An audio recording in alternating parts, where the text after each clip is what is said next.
This ABC 15 Flash Briefing is sponsored by Sanderson Ford. Straight up.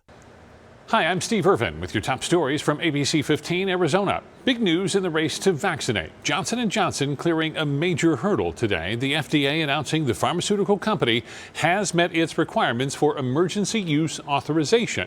It is not a done deal just yet. An advisory committee will meet Friday to likely give the final go-ahead. According to the FDA, Johnson & Johnson's single-dose shot is about 70% effective at protecting against severe COVID-19 infections at least 2 weeks after vaccination. It drops to 66% after at least 28 days after vaccination. When it comes to the vaccine here in Arizona, 1.5 million doses have been administered, and more than 96% of our vaccine allotment has been utilized. We know many are anxiously waiting for your turn to get the COVID-19 vaccine. The state working to expand access and supply. Today, faith leaders gathering to receive their second dose of the vaccine and encourage their communities, often underserved, to get it when available. State Health Director Dr. Kara Chris says the single-shot Johnson & Johnson vaccine, which cleared one regulatory hurdle today and is closing in on approval, could arrive in Arizona as early as next week. As the state works through priority groups, we asked when the general population can expect to get the shot. The vaccine supply is supposed to ramp up between March and April, so we should start seeing significant increases in the vaccine. Hopefully April or May, we would be able to bring in the general population. Of course, the remaining priority groups will come before that. Many of those milestones depend heavily on supply. One of the biggest frustrations we're hearing from viewers is how hard it can be to find a vaccine appointment, but they are available if you know where to look. One of the best places to keep checking is Maricopa County Health's Vaccine Finder map. You can search by zip code and look in areas near you. Through the Vaccine Finder, we found Pleasant Pediatrics, and they tell us they're constantly posting appointments as they get more doses from the county. Sometimes we would know in the evening by 8 or 9 that, oh, we may be getting some more doses, but we open in the morning so that it's easier for seniors to get hold of those appointments, because as more and more seniors get vaccinated, then it will open for the next, the next category.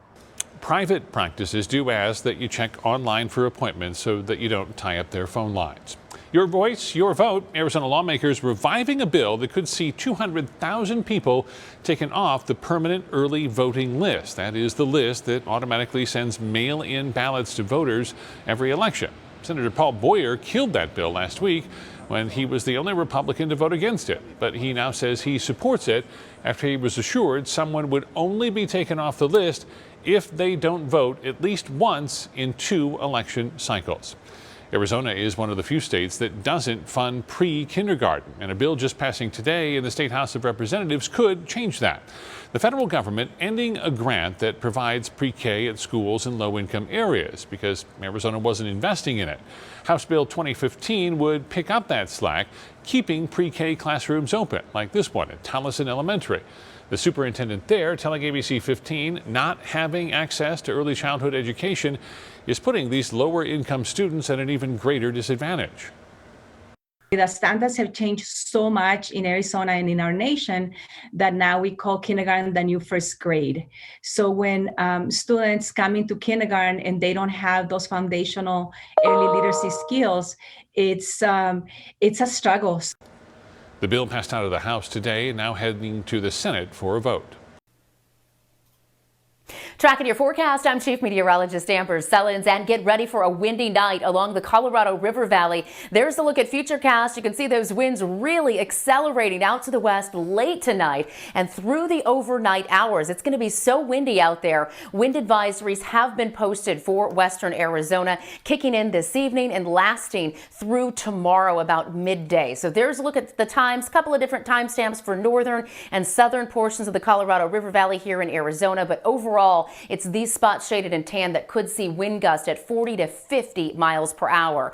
Lighter winds here in the valley, but a few breezes here and there. Tomorrow, temperatures drop a few degrees with Phoenix and the rest of the Phoenix metro area down into the low 70s. And here's the next 7 days for you. We'll be back into the mid 70s Friday and Saturday, but another storm system over the weekend will bring more wind and cooler air, dropping us back down to 70 on Sunday. More of those winds for the middle of next week, too. For the latest headlines, weather, and traffic, head to abc15.com or download the free ABC15 mobile app. This ABC 15 Flash Briefing is sponsored by Sanderson Ford. Straight up.